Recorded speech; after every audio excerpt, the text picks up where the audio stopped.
이명박 정부의 엉터리 해외 자원 외교 때문에 이미 1조 원이 넘는 손실을 입은 대형 부실 덩어리들이 속속 드러나고 있습니다. 지금까지 얼마나 손해를 봤는지 아직 분명치 않은 게 많고 앞으로 얼마나 더 큰 손실을 입을 것인지도 현재로서는 가늠하기조차 어려운 형편입니다. 이러다가 정말 손실액이 수십조 원에 이르는 게 아닌지 걱정이 아닐 수 없습니다. 새정치민주연합이 반드시 국정조사를 해야겠다고 주장하는 이유가 바로 여기에 있고 국민들도 충분히 공감하고 계시다고 믿고 있습니다. 참여연대와 민주사회를 위한 변호사 모임 그리고 정의당이 어제 이명박 정부의 자원개발 의혹에 대해서 국회 국정조사를 촉구하고 검찰 고발을 추진하겠다고 밝힌 것은 이 같은 국민적인 분노를 반영한 것이라고 할 수 있습니다. 정부와 공기업이 국민의 세금을 제대로 썼는지 철저하게 따지는 것은 국회의 기본적인 책무입니다. 새누리당도 이명박 정부의 자원 외교 실상을 파헤치는 국정조사에 적극 응할 것을 촉구합니다. 전작권 환수 포기에 대한 논평입니다.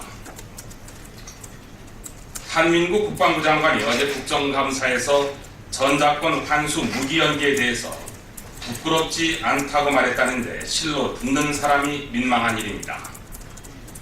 매년 북한보다 30~40배 예산을 쓰면서 지난 10년 동안 대비하고도 미처 준비가 안 됐다며 여전히 전시작전권을 다른 나라에게 넘겨주는 세계 유일의 국가로 남아있게 된 데 대해 다른 사람은 몰라도 적어도 국방부 장관은 국민들께 부끄러워하고 사과해야 합니다.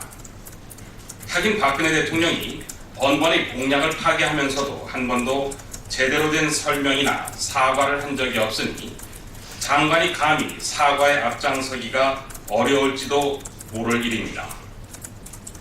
그런 면에서 어제 국회 국방위원장을 지낸 새누리당의 유승민 의원이 전작권 환수 재연기는 공약 파기이고 대통령이 직접 국민들에게 설명해야 한다고 지적한 것은 너무나 당연한 말인데도 오히려 신선하기까지 합니다.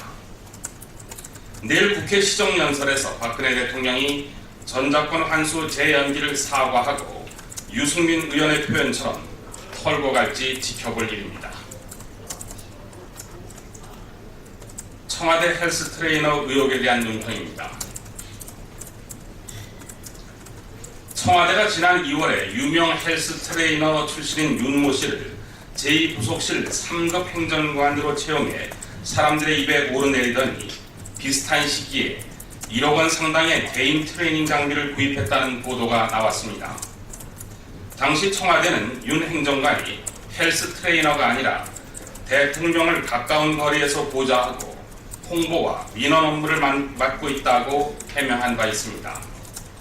또 대통령 배우자를 보좌하는 제2부속실을 배우자가 없는데도 여전히 유지하는 이유에 대해서는 소외된 계층을 살피는 민원 창구로 활용한다고 설명했습니다. 하지만 청와대가 윤 행정관 채용과 개인 트레이닝 장비 구입을 동시에 진행했다는 보도대로라면 윤 행정관과 제2부속실의 역할에 대해서 의문이 제기될 수밖에 없습니다. 물론 대통령의 건강관리는 대단히 중요한 일입니다.